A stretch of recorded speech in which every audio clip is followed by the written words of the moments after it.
You keep asking God for a sign. But what if the sign already happened and you almost ignored it because it didn't look dramatic enough? That's the part nobody prepares you for. Because when God begins exposing the identity of your future spouse, it usually does not begin with fireworks. It begins with disruption, a strange shift in your spirit, a name that keeps returning, a connection you cannot explain away anymore. And suddenly, the person you kept pushing to the background starts moving to the front of your mind in a way that feels impossible to control. Not obsession, not fantasy, something deeper. And the confusing part is, you are not even trying to feel this. You actually try to dismiss it. That is why this specific sign matters so much, because the sign is not only about attraction, it is about recognition, spiritual recognition. There's a difference. Some people enter your life and create excitement, but one person enters your life and creates clarity. That clarity is what heaven uses first. And I need you to hear this carefully. The enemy attacks clarity more than emotions because confusion delays destiny longer than rejection ever could. That is why you have been second-guessing yourself lately. That is why every time peace starts settling into your spirit about someone, fear suddenly enters right after. Not because the connection is fake, but because something inside you knows this connection carries weight, real weight. And before I go deeper, I want you to do something prophetic but simple. Comment the word clarity below. Not for algorithms, not for attention, but as a personal declaration that confusion is finally breaking off your discernment. Because what God is about to reveal in this season is going to require spiritual attention. Now listen closely. The specific sign I'm talking about is not what most people expect. It is not dreams, not repeated numbers, not random coincidences. Those things can happen, but this sign goes deeper than all of that. This sign changes the way you feel around the person, and that shift usually begins quietly, almost too quietly. You notice that conversations with them affect your spirit differently, not just emotionally. Internally, you leave interactions with them feeling exposed in areas you normally hide from people. And that feeling scares you at first because most connections allow you to perform. This one does not. You feel seen without trying to be seen. And strangely, instead of wanting to run completely away, a part of you starts wanting honesty, real honesty.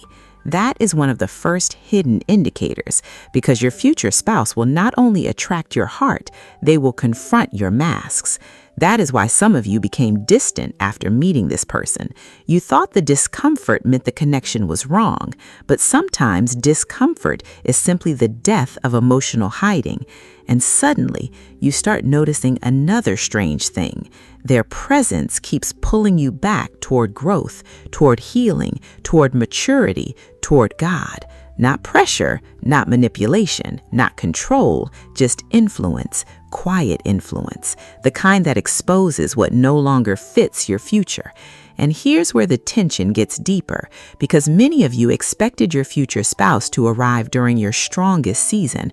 But what if God allowed them to appear while you still felt incomplete? What if the sign was never perfection, but alignment? See, Proverbs 27:17 says, "As iron sharpens iron, so one person sharpens another." That verse is deeper than most people realize. Sharpening is uncomfortable. There's friction involved. And some of you have mistaken spiritual sharpening for incompatibility. But there's a reason this specific person keeps lingering in your spirit after every attempt to disconnect emotionally. You prayed for confirmation, but confirmation rarely arrives the way fantasy imagines it. Sometimes confirmation arrives through consistency, through peace that survives distance, through concern that refuses to disappear, through conversations that continue affecting you days later.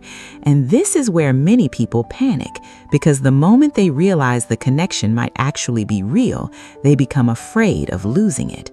That fear creates emotional chaos, overthinking, pulling away, mixed signals, silence.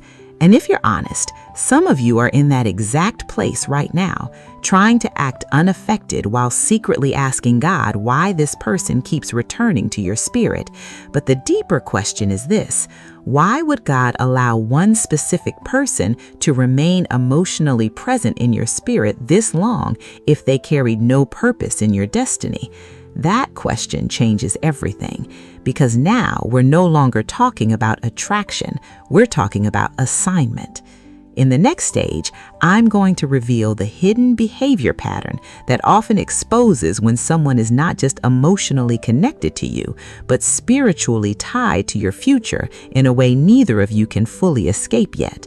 There's a behavior pattern that keeps showing up when God is tying two people together for something deeper than emotion, and most people completely miss it because they keep looking for intensity while God keeps revealing consistency.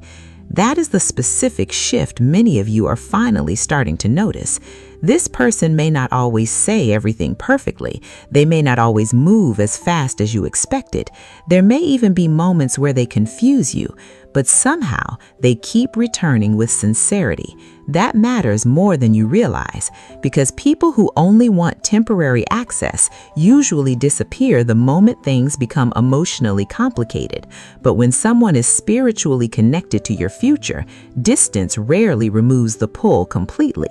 And that has been frustrating you, because part of you wants a clean answer.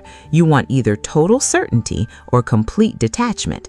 But this connection refuses to stay in either category. It keeps surviving things that should have ended it already: miscommunication, timing issues, fear, silence, emotional walls, and still the connection remains alive underneath all of it.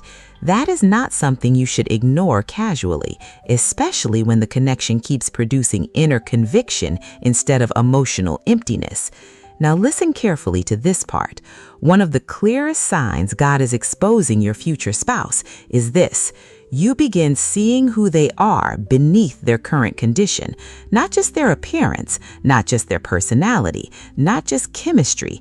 You start seeing their becoming, and honestly, that can feel overwhelming, because suddenly your spirit recognizes potential before your eyes see completion. That is why some of you keep arguing internally about this person. Your logic keeps listing flaws, but your spirit keeps pausing before fully letting go. And you've been trying to understand why. It's because spiritual recognition often arrives before visible readiness. That is the uncomfortable truth nobody talks about enough. Ruth did not meet Boaz during a perfect fairy tale season. She met him while rebuilding her life. Jacob worked years before fully stepping into the relationship he desired. God has always used process, which means sometimes the sign is not that the person already looks complete. The sign is that God keeps allowing you to see traces of who they are becoming. And before you misunderstand me, this is not permission to chase emotionally unavailable people. This is not an excuse for toxic behavior. That is important, because some viewers confuse spiritual patience with emotional suffering. They are not the same. A God-ordained connection will still produce peace underneath the tension, not constant destruction, not manipulation, not emotional abuse. There's a difference between stretching and breaking. Please hear that clearly. Now here's where this gets even deeper. The specific sign often intensifies through interruption. You try to move on. Something pulls your attention back. You decide you're done emotionally. Then suddenly a conversation happens that reopens discernment all over again. Not because you're obsessed, but because unresolved spiritual connections tend to resurface until clarity arrives. That is why this season has felt emotionally exhausting for some of you. You keep trying to silence what God keeps allowing to return. And every time you finally convince yourself you no longer care, another unexpected moment happens. A memory, a conversation, a prayer, a random moment where their name enters your spirit again. And secretly, you've been asking God one dangerous question: what if this really is the person? That question changes the emotional atmosphere completely, because now your heart is no longer fighting fantasy, it's confronting possibility, and possibility is terrifying when you've already experienced disappointment before. Some of you are scared to believe again, not because you lack faith, but because you know how painful false hope can feel. That is why you've been emotionally cautious, watching carefully, trying not to attach too quickly, trying to protect your peace. But there's another sign you can't keep ignoring anymore. This connection keeps pushing you toward emotional honesty with yourself.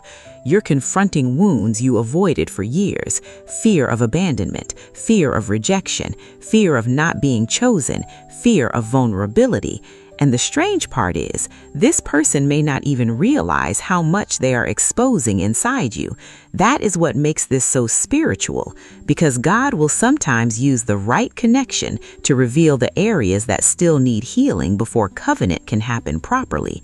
Not to shame you, to prepare you. 1 John 4:18 says, "There is no fear